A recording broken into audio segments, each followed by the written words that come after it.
All right, Hunter, for this one, it's a right triangle. You're trying to find the area. So area of a triangle is base times height divided by 2. So for this one, for any right triangle, you're looking, the base and the height here are going to be your legs. So our legs are 24 and 18. So we need to know 24 and 18. We don't need to know the hypotenuse. So when you see this problem again, do not need to know the hypotenuse. So pick the length that is the hypotenuse. Okay. All right. Question 10 here. So this one, area of a trapezoid is going to be 1/2 the height times base 1 plus base 2. So you're going to want to have this formula written down, plus base 1 plus base 2.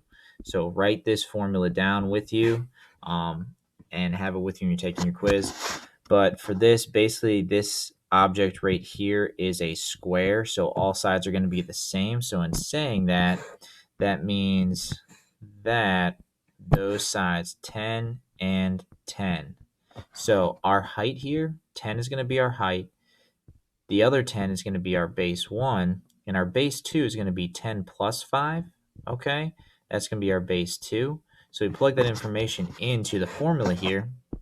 So it's going to be 1/2 the height, which is 10. And then base 1 plus base 2 is 10 plus 15. And you just solve that. Make sure you plug this part in your calculator first. I will say for these, to figure out what the bases are, it looks like these two lines are parallel, okay? So if they look like they're parallel, they're probably parallel. Pick those two sides for your base 1 and base 2. All right, so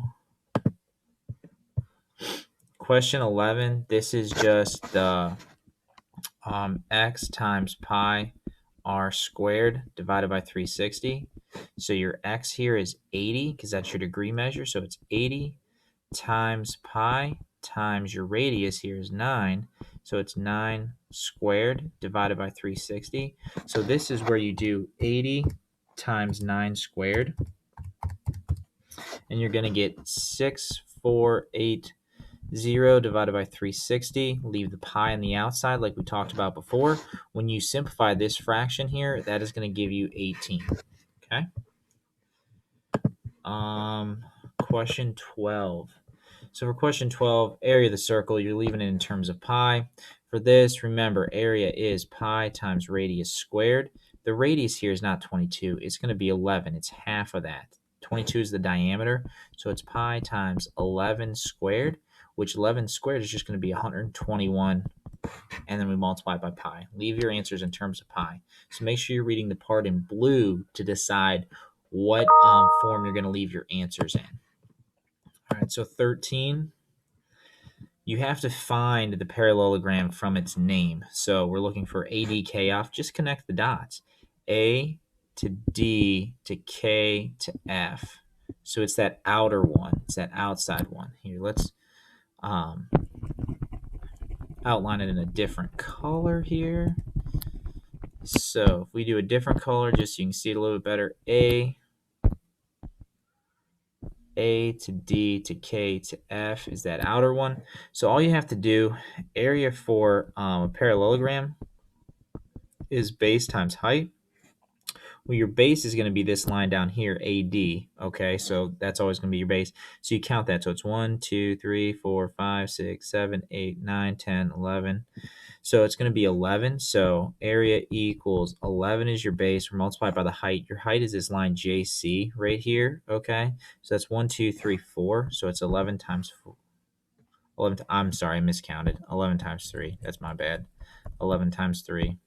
So that's going to give you 33. So JC is your height. 1, 2, 3 units. 11 times 3 is 33 square units. All right. So question number 14. For this one, find the perimeter. You have to find the perimeter. You have to use Pythagorean theorem. So you have to do 5 squared plus 12 squared equals x squared, which x is that side. So then you're going to get 25 plus 144 equals x squared. So that's going to give you 169. Take the square root of that. X equals 13. So to find the perimeter, you just add up 13, 5, 12. All right, we'll finish the rest of them on the last video.